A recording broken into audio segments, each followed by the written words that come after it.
And you see that the OS also has the ability to show tags of people, and you can also manually tag people that are on photos because the phone has built-in face detection.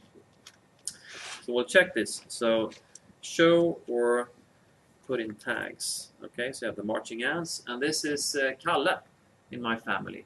And if this person wasn't tagged, I can tag him because the face will be detected, and I can manually add a tag up on the net. So it's built-in communication and built-in functionality in the OS. So it makes sort of your interaction with your groups, individuals, so much easier than on any other platform. There was a question on the back? Is this just for the phone, or is this tagging to Facebook? No, so this is tagging to Facebook. So basically what you see on the phone is just stuff that makes it easier for you on the phone. So all the stuff and information sits in the cloud. So you're tagging the person on wherever the picture sits. So that's the basic principle. You've been mentioning some of the networks. What if sort of like, for instance, Google Plus is a new network? How would that get integrated into the phones? If that gets pretty popular, it will probably get integrated natively. Okay, so now we have Facebook, we have Twitter, we have LinkedIn, we have Windows Live, and through Windows Live we have an additional 50, 60 networks that comes in. So you have a pretty solid integration straight into the People Hub. Yeah. You said natively. Is this possible for others to make an app and integrate new networks? No, so there's not an API available as such, so you can just plug into that. So that's something we add over time. Yeah. You said that the contacts automatically connect to Facebook and Windows and stuff like that? Yes. How does it do that? Because when I, for example, search on, what was his name, Johan Bus or something, then I probably get 10 Johan Bus up on Facebook. I believe there's only one and only Johan Hus. What's the common name? Johan something? Anderson. No, so this is people you have in your social networks. I know, but if it connects automatically, it sounds very cool if it connects automatically to all these networks, but how does it do that automatically? No, so let me explain that. When you set up your phone, you add the social networks where you are present, right? So it basically brings your social networks down to the phone. Okay. So I'll show you a couple of more things. Time is running out, but I think this is important so that you understand about integrated communication. Again, think integrated, built in, rather than dependent on separate apps. And this is to simplify your everyday life. So if I go into messaging, this is my typical SMS interface. Okay.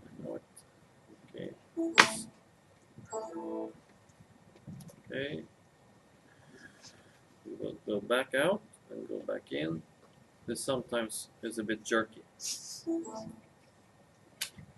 Disconnect.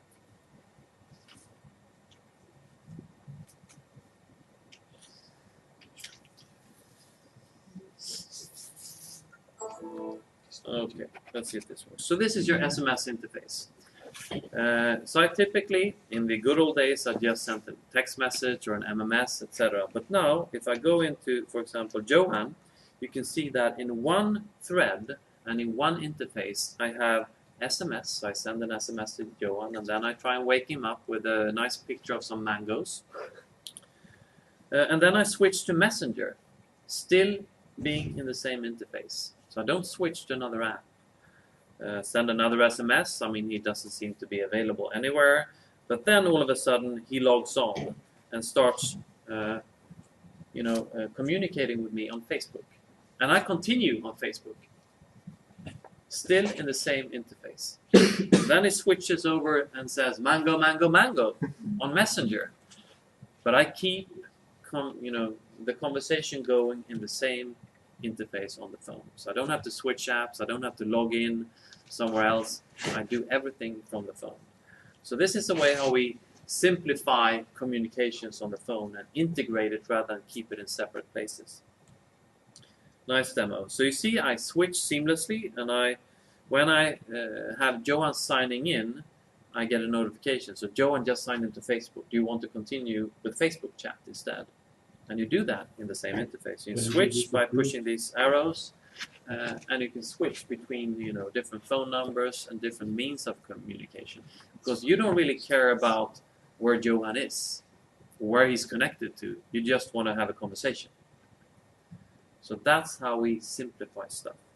And you have a lot of other cool things integrated, like if I take my me panel, that's me. I have everything again built in on my me panel. I can change my chat status on both Facebook and Messenger to available. I can do Facebook check-ins, so I can check in here at Hyper Island without opening a separate app for that. So that's Facebook check-in. I can publish a message on all my social networks once without having to go into the separate application. So I can say, Hyper Island, is it? No, okay, I can switch my keyboard to English, so that should make. You lost connection. Oh. No.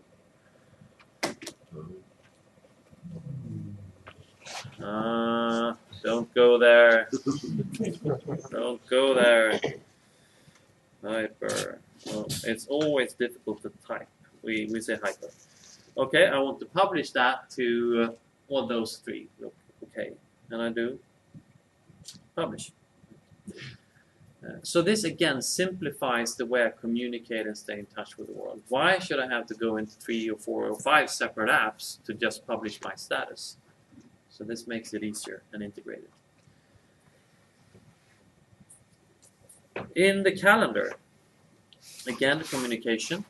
So this simple calendar metro interface. Swipe to the right, I have tasks. Swipe again, and I have my today view. But also, I have all my calendars being integrated in here. So I have one view, and I can choose my colors, theme colors for Facebook events, my Google calendars, my live calendars, my Outlook calendars, and really have an integrated experience that helps me through my daily life. So with Facebook events, I finally have a good check on birthdays in my family, that I always remember, but now since they posted them on Facebook, I get a reminder every day for that. So does this make sense? From an integrated communications perspective, it's all built in. So now I will quickly talk about apps, a smarter way to app, and see if this resonates with Do you you have guys. time to show the email? Just pivot. Yes, okay, this is also about communication, obviously. And I'll actually do that in my Outlook inbox. See if there are some secrets here. Okay, so this is the pivot view. So you see the grayish headlines at the top, and then you have all to the left. When you see these grayed out fields, it means you have a pivot. And this is how you can design an application. When you have a pivot, you basically pivot a large mass of information in different ways. So for me, doing email triage is very simple. If I want to have unread email, I just swipe to the left. If I want to see my flagged emails, I flag to the left. I swipe to the left. I have urgent emails. I swipe again, and then I'm back to all. So it makes it very, very simple to communicate and work with Outlook.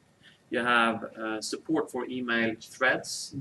So for example, you have this thread here. So it picks up email messages relating to a specific thread, regardless of in which mail folder they sit. You also have unified inbox, the way you want unified inbox. So if I go to my start screen again, I can find my private email, which is here, right? And I can see that you have the same Outlook view, right? So all email accounts work the same from an Outlook perspective on the phone. I can see that I have linked inboxes, and I've put together all my inboxes that are private in one place because it makes it a lot easier for me to sort of keep track of things. So I have a Hotmail account, I have a Gmail account, and another Hotmail account, and they all are combined into one account. But I can also add my work Outlook account if I want to, but I want to keep those separate as they are right now. And if I just check the folders here, you can see that I have my separate folders, obviously, from the separate accounts. So you have unified inbox the way you want to have your unified inbox set up. Okay, Smart Away tab.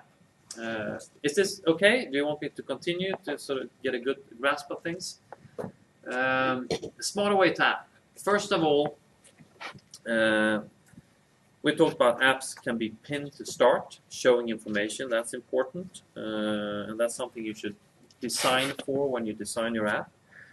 But we can move into another hub, just to set an example. So if I have my music and video hub, again, it looks like any other hub. It's a 360-degree panorama.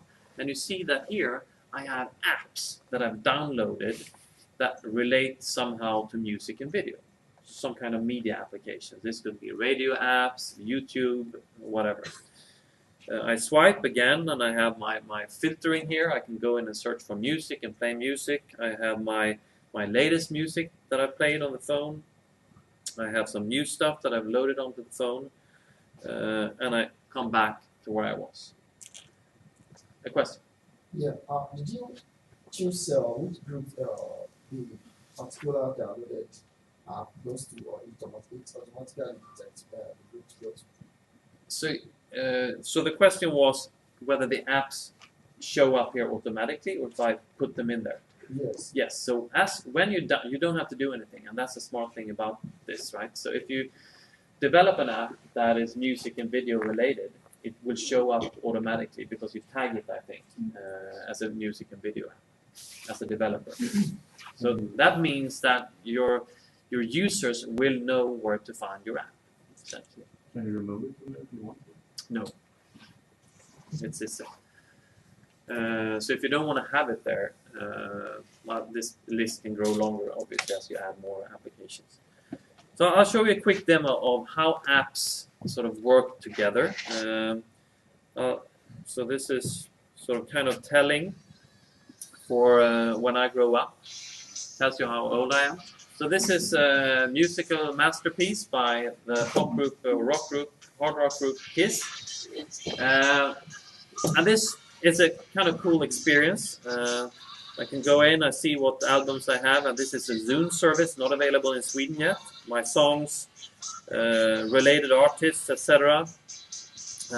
And this also is a pretty cool integration from below up to the very top. If I lock my screen, you can see that my album art is pushed out and replaces my standard lock screens. If I switch music, I also switch album art.